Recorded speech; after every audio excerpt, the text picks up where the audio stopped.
Para empezar, tengo una proposición para usted. ¿Le gustaría ser inmensamente rico? ¿Le gustaría tener más dinero de lo que usted posiblemente podría gastar en toda su vida sin privarse absolutamente de nada?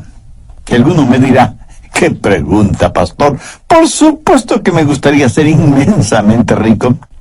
Muy bien, ahora, ¿le gustaría añadir a su riqueza la suficiente sabiduría como para saber cómo utilizar sus riquezas? ¿Le gustaría tener visión y liderazgo para, sin que importe las crisis que se presenten, usted sepa exactamente qué, cómo y cuándo hacer lo que tiene que hacer? Ahora, junto con esa riqueza y sabiduría, ¿no le gustaría tener la paz y la serenidad que provienen de una correcta relación con Dios? ¿Cómo le gustaría tener todas estas cosas? Y usted me responde, pastor, eso es imposible. Nadie puede tener esa clase de riqueza, de sabiduría y de adoración. Pues mire, yo le voy a mostrar el camino y juzgue usted si lo que voy a decir no es más que una falsa propaganda. ¿De acuerdo? Bien, hablemos de la riqueza. Busque Mateo 5:5. Bienaventurados los mansos, porque ellos recibirán la tierra por heredad. Eso, mi amigo, es riqueza indescriptible. ¿Y qué de la sabiduría, de la guía que uno necesita? Veamos el Salmo 25:9. Encaminará a los humildes por el juicio y enseñará a los mansos su carrera. ¿Y qué de la paz y de la serenidad que queremos tener? Veamos Mateo 11, los versos del 28 al 30. Venid a mí todos los que estáis trabajados y cargados, y yo os haré descansar. Llevad mi yugo sobre vosotros y aprended de mí, que soy manso y humilde de corazón, y hallaréis descanso para vuestras almas, porque mi yugo es fácil y ligera mi carga. ¿Cómo trabaja eso en nuestras vidas? Bien, veamos. Primero, el significado de mansedumbre. Muchos piensan que mansedumbre es cobardía, que si uno es manso, tiene un carácter tímido y ambivalente. Permítame decir de una vez por todas, mansedumbre no es cobardía. Jesús dijo, yo soy manso y humilde de corazón. ¿Fue Cristo un cobarde? ¿Llamaría usted cobarde a quien con látigo en mano echó fuera del templo los mercaderes? ¿A quien pasó 40 días en el desierto, en ayuno y oración, rodeado de bestias salvajes? ¿Se atrevería usted a decir que fue un cobarde? Jesús, aún sabiendo que en Jerusalén sería apresado, acusado y crucificado, sin embargo fue con determinación y firmeza hasta esta ciudad.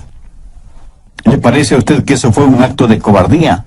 ¿Qué clase de cobarde fue Jesús que sufrió en agonía y murió con su cuerpo clavado en una cruz? Jesús, el más hombre de todos los hombres que ha existido, dijo, yo soy manso y humilde de corazón.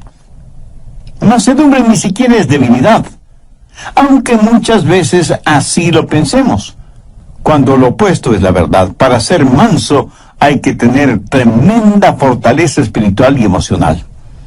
La Biblia dice que aparte del Señor Jesús, Moisés fue un hombre manso. Piénselo. Moisés fue un comandante en jefe que guió al pueblo de Israel desde Egipto hacia la tierra prometida. Fue un hombre de valor. Pero ser un hombre de valor no excluye la mansedumbre.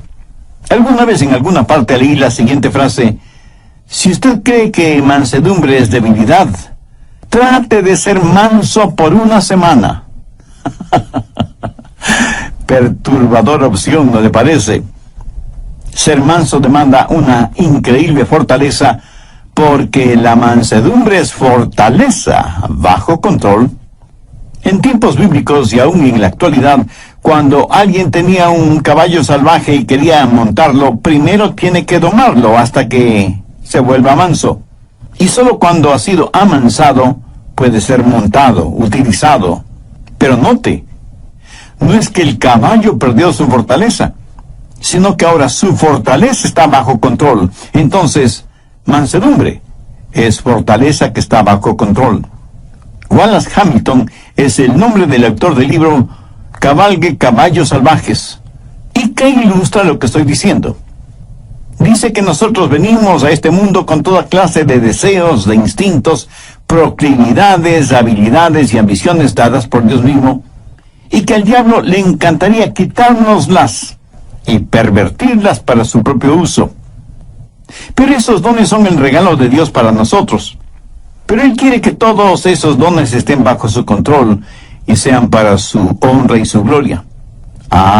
Pero el diablo quiere pervertirlos y traer vergüenza al nombre del Señor Jesucristo.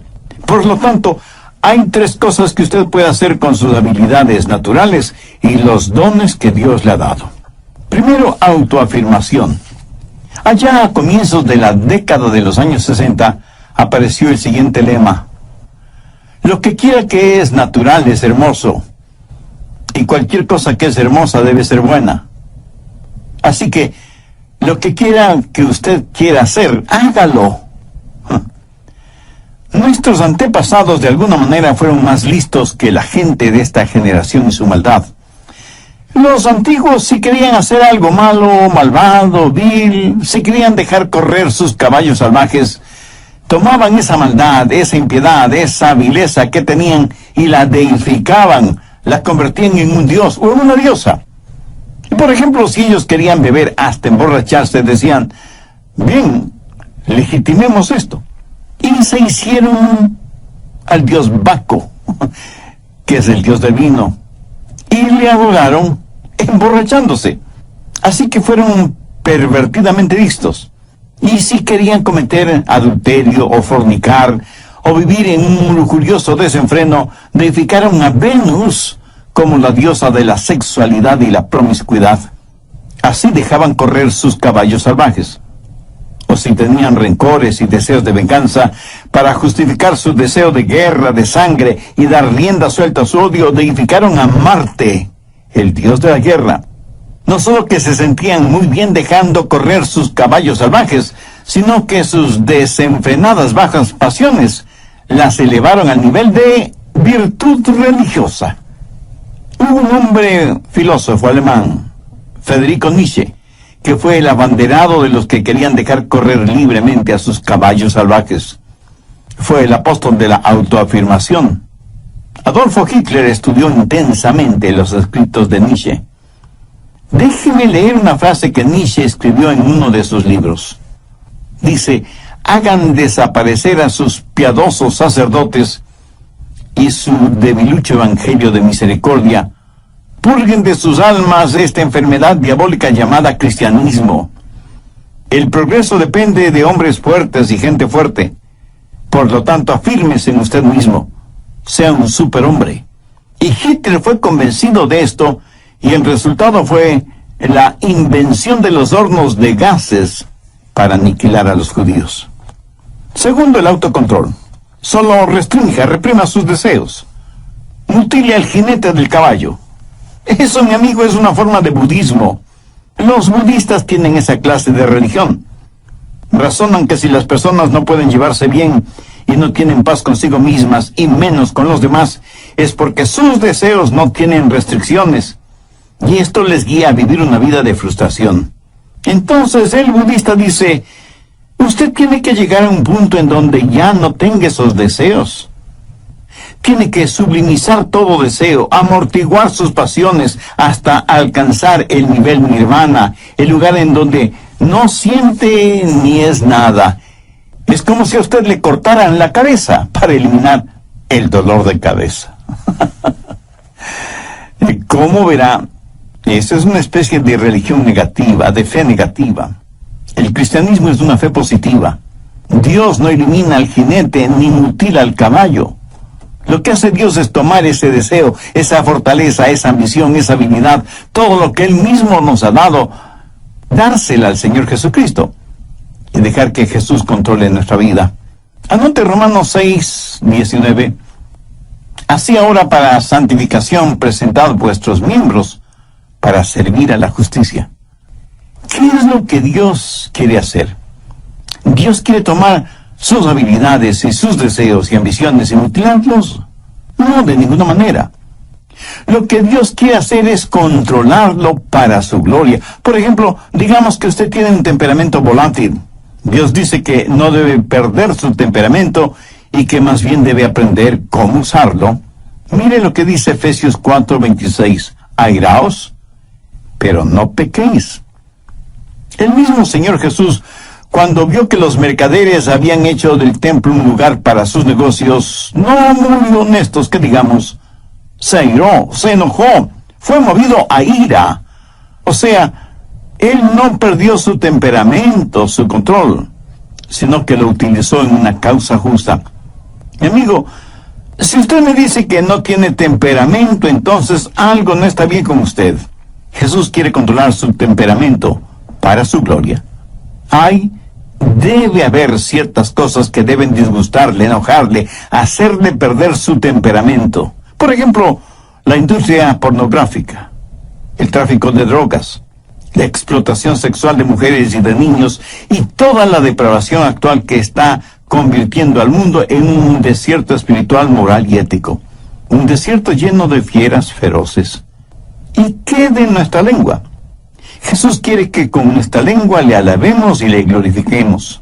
Gracias a Dios hay muchos cantautores que son genuinamente cristianos y utilizan ese don que Dios les ha dado no solo para tocar e inspirar la vida de otras personas, sino y sobre todo para alabar, honrar y glorificar a Dios.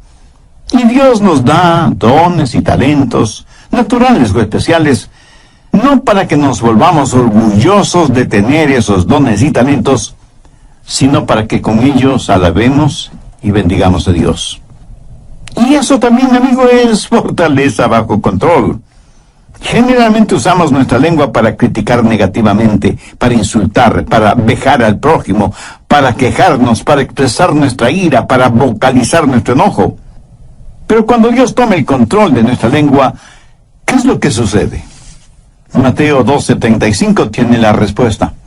El buen hombre del buen tesoro del corazón saca cosas buenas. ¿Tiene usted ambiciones? Y no faltará quien de inmediato me diga, el pastor, ser ambicioso es malo.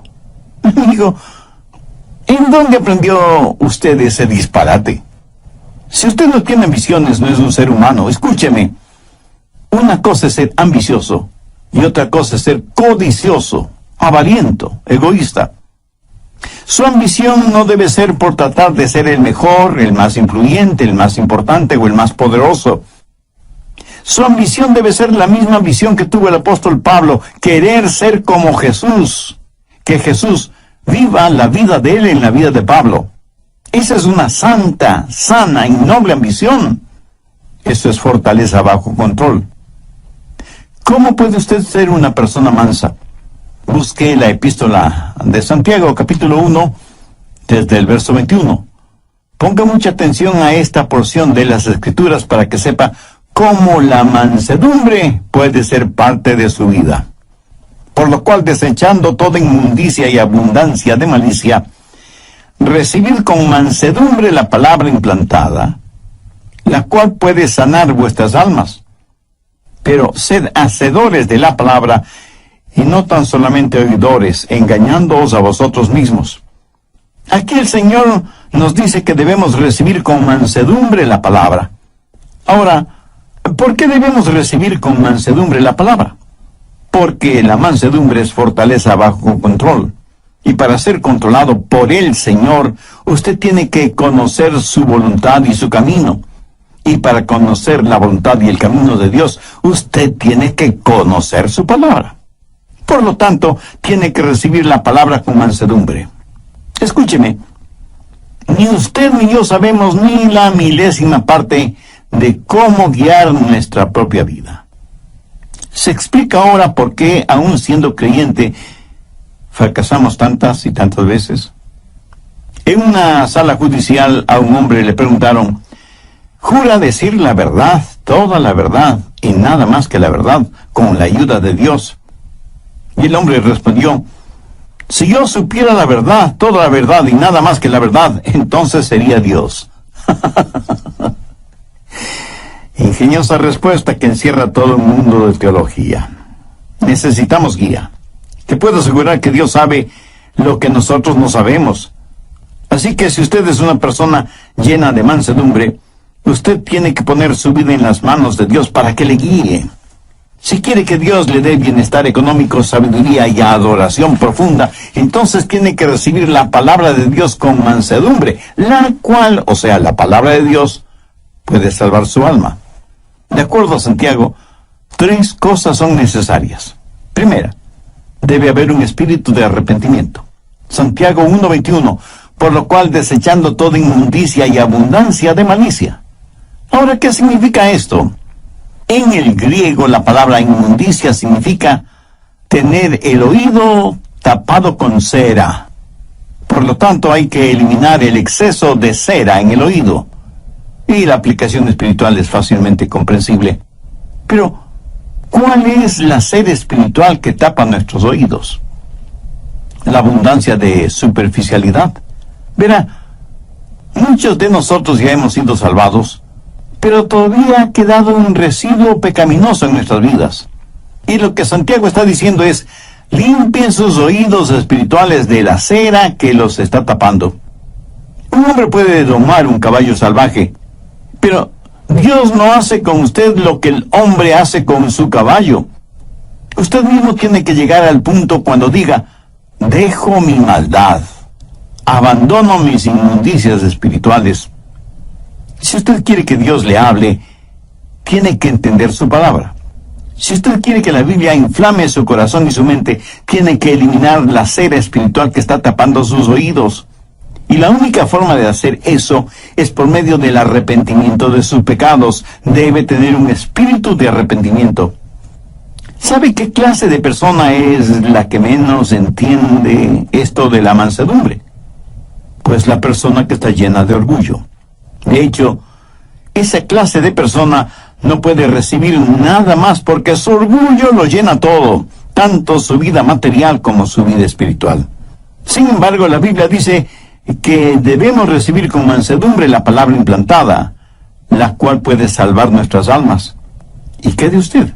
¿Está haciendo la provisión adecuada para la salvación de su alma? ¿Tiene usted una relación personal con Dios por medio del Señor Jesucristo? Por favor, abra su Biblia y busque la epístola de Santiago, capítulo 1, verso 21. Recibid con mansedumbre la palabra implantada. Esta palabra recibir es una palabra interesante. Denota algo que es dado a una persona y esa persona la recibe. Usted no podrá recibir y menos entender la palabra si es que no tiene un espíritu de arrepentimiento. Sí. Usted puede saber cosas acerca de la palabra, hasta puede saber intelectualmente, académicamente la palabra, pero eso no le califica para entender la palabra de Dios. Recibir significa aceptarlo como un regalo, y cuando lo recibe, usted lo recibe como que si fuera un huésped muy especial en su vida, y le dice, pasa, seas bienvenida. Estamos encantados de tenerte en nuestra casa. Esa es la clase de bienvenida que nos gusta escuchar a nosotros, ¿verdad? Es la misma clase de bienvenida que le gusta escuchar al Señor Jesús, no solamente en relación con Él, sino con su palabra.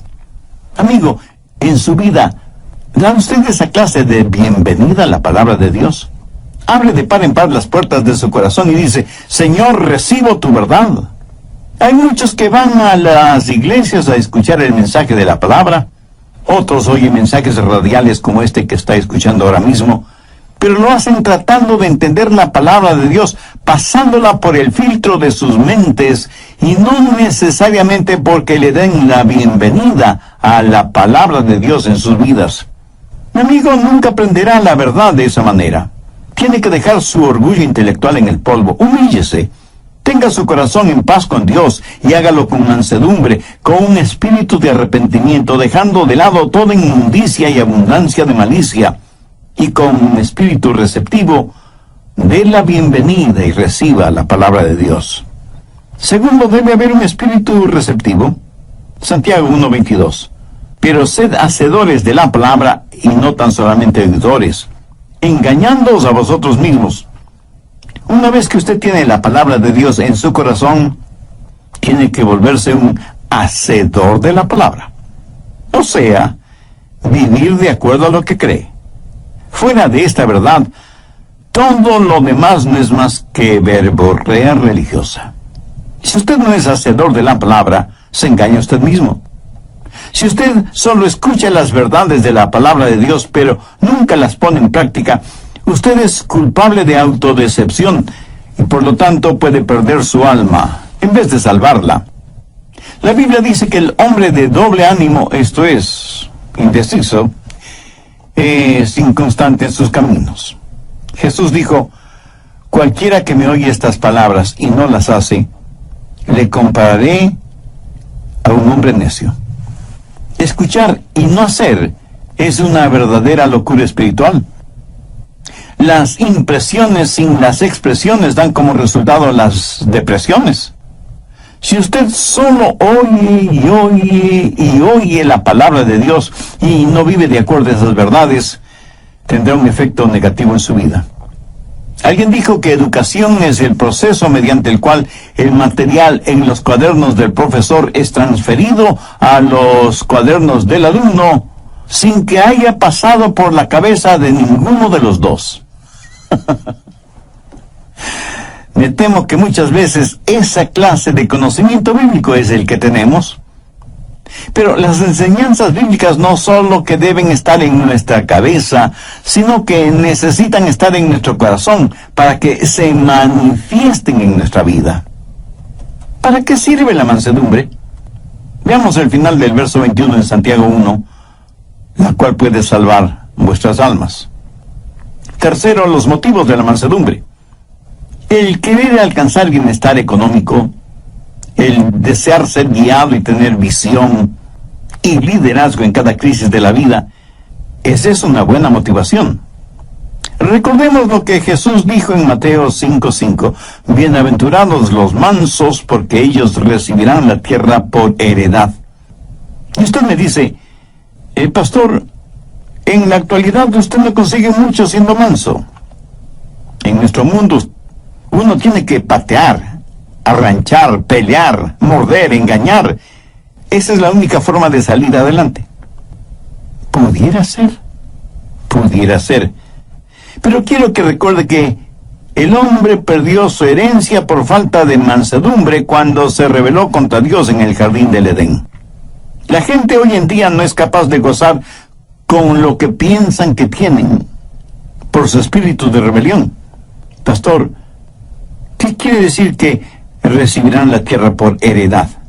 Bien, veamos 1 Corintios 3:21. Todo es vuestro. Veamos ahora 2 Corintios 6:10. Como no teniendo nada más, poseyéndolo todo. Ahora, ¿qué significa todo esto? La tierra y todo lo creado son propiedad de Dios. Nosotros pertenecemos a Dios.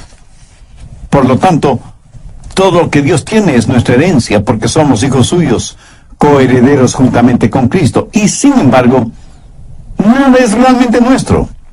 Nosotros solo somos administradores, mayordomos de las cosas de Dios. Y este es un arreglo admirable, porque cuando el diablo venga y le diga, si no me sirves, voy a quitarte todo lo que te los hijos de Dios, los mansos heredarán la tierra. Eso lo tenemos ahora como herencia en nuestro corazón, pero un día será realidad. Tendremos bienestar, riqueza económica. Salmo 25:9, encaminará a los humildes por el juicio. Mucha gente se pregunta, ¿por qué Dios no nos habla hoy? Están viendo y entendiendo las cosas al revés. No es que Dios no nos hable. El problema es que nosotros no estamos escuchando. No tenemos una actitud de mansedumbre para oír la voz de Dios. ¿Desea usted que Dios le guíe? Si usted se humilla con un espíritu de arrepentimiento, con un espíritu receptivo, Dios le guiará. Y usted no será como un barco en medio de una oscura y furiosa tormenta, sin brújula, sin timón, sin mástil y sin velas, empujado por las olas y los vientos de este mundo. Encaminará a los humildes por el juicio. Él le mostrará el camino y usted podrá escuchar su voz, guiándole aún en medio de la peor tormenta de su vida. Y usted tendrá no solo bienestar y riqueza y sabiduría, sino que sabrá lo que es la verdadera adoración. Mateo 11 desde el verso 28. Venid a mí todos los que estáis trabajados y cargados, y yo os haré descansar. Llevad mi yugo sobre vosotros y aprended de mí, que soy manso y humilde de corazón, y hallaréis descanso para vuestras almas, porque mi yugo es fácil y ligera mi carga. Veamos esta porción bíblica un poco más detenidamente. Jesús fue un carpintero y sabía cómo hacer yugos para los bueyes. Y no creo que Jesús jamás haya hecho un yugo que no quedó perfecto en los bueyes. Ahora, cuando un buey lleva un yugo, es porque es un buey manso. Ese buey sigue teniendo tremenda fuerza. Por eso usaban los bueyes para arar los campos. Y muchos agricultores que todavía aran a la antigua, dicen que el buey más dócil tiene más fuerza que un caballo en esas labores agrícolas. El yugo en el pescuezo de los bueyes es para que ambos bueyes puedan alar el arado. Y cuando Jesús dijo, llevad mi yugo sobre vosotros, es como si estuviera diciendo, estamos en esto juntos, apóyate en mí, déjame guiarte, quiero hacer un descanso para tu alma. Esa es la clase de mansedumbre que Jesucristo quiere darle a usted, no mañana ni pasado mañana, sino hoy mismo. Quienes están escuchando este programa, y si aún no son salvos, ¿no quisieran conocer a este maravilloso Salvador, Jesucristo? ¿No quisieran que sus pecados les fueran perdonados? ¿No quisieran hacer la paz con Dios para poder experimentar la paz de Dios? Dios le ama mucho más de lo que yo podría explicarle con palabras. ¿No quisiera tener la riqueza de su sabiduría, de su guía, de su cuidado, de su protección? Entonces le invito a entregar su corazón a Él. Venga, Jesús. Hubo un gran evangelista llamado Henry Morehouse. Su trabajo no fue entre grandes multitudes, sino en pequeñas iglesias. Como tema base de sus mensajes, él usaba Juan 3:16, porque de tal manera amó Dios al mundo, que ha dado a su Hijo unigénito para que todo aquel que en Él cree no se pierda, mas tenga vida eterna. Una vez Morehouse estuvo en un pequeño pueblito minero, y en ese lugar había un hombre que odiaba a Dios, a Jesús, la Biblia, las iglesias, los predicadores, los evangelistas, los misioneros. En fin, odiaba a cualquier persona o cosa que estuviera relacionada en la más mínima forma con Dios. Este hombre se llamaba Mike Miller. Y este hombre le mandó un mensaje a Morehouse diciéndole que si predicaba esa noche, él iría a la iglesia, revólver en mano, para sacarle a balazos del pueblo. Los creyentes, asustados, se acercaron donde Morehouse y le dijeron que sería conveniente suspender la reunión de esa noche. Morehouse les dijo, no, he orado sobre este asunto y estoy convencido que Dios quiere que predique esta noche. Y yo confío totalmente en Dios. Tendremos la reunión esta noche, tal y como está programada. Esa noche sírvete un trago. Pero Mike Miller siguió caminando como si no les hubiera oído. Llegó hasta un pequeño callejón, giró hacia la derecha y llegó hasta una semi-destruida valla metálica, tras la cual había un remedo de casa. Con sus enormes manos empujó violentamente la puerta. Era una sola habitación que servía de sala, comedor, cocina y dormitorio. Ahí una mujer de rostro demacrado cuidaba de unos pequeñuelos quienes, al ver entrar a su padre, corrieron a esconderse debajo de la cama por temor a que su padre los castigara. Su esposa, que evidentemente era abusada y golpeada físicamente, simplemente se puso en actitud protectora frente a la cama. Mike Miller miró a su esposa y en un tono dulce, desconocido en él, le dijo, mujer, no temas. Llama a los niños. Vamos a orar. Ella, asombrada, le preguntó, ¿qué es lo que dijiste? Y él, con una paciencia absurda por ser él quien era, le dijo: trae a los niños, vamos a orar. Los niños salieron de debajo de la cama, pero se quedaron detrás de su madre. No entendían lo que estaba diciendo su padre. Él tomó a cada uno de ellos, les acarició en la cabeza y les dijo: hijos, vamos a arrodillarnos. Ellos, temerosos, así lo hicieron. Su mamá también se puso de rodillas, y para asombro de todos ellos, Mike Miller también se arrodilló y dijo: querido Dios. Y se quedó en silencio. No sabía cómo orar. Sabía maldecir y decir palabras obscenas, pero no sabía cómo orar.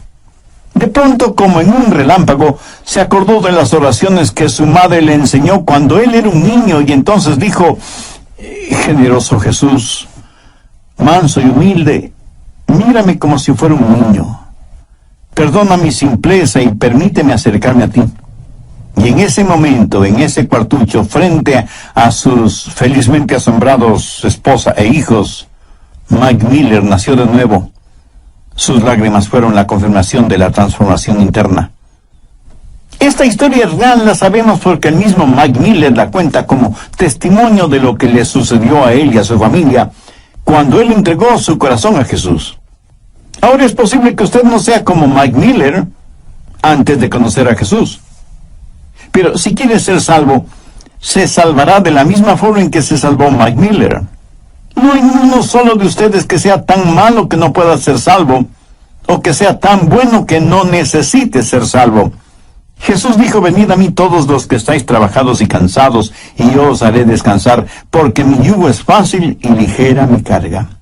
Si en su corazón usted siente el ardiente deseo de hacer una decisión por Cristo, no se quede con el desear.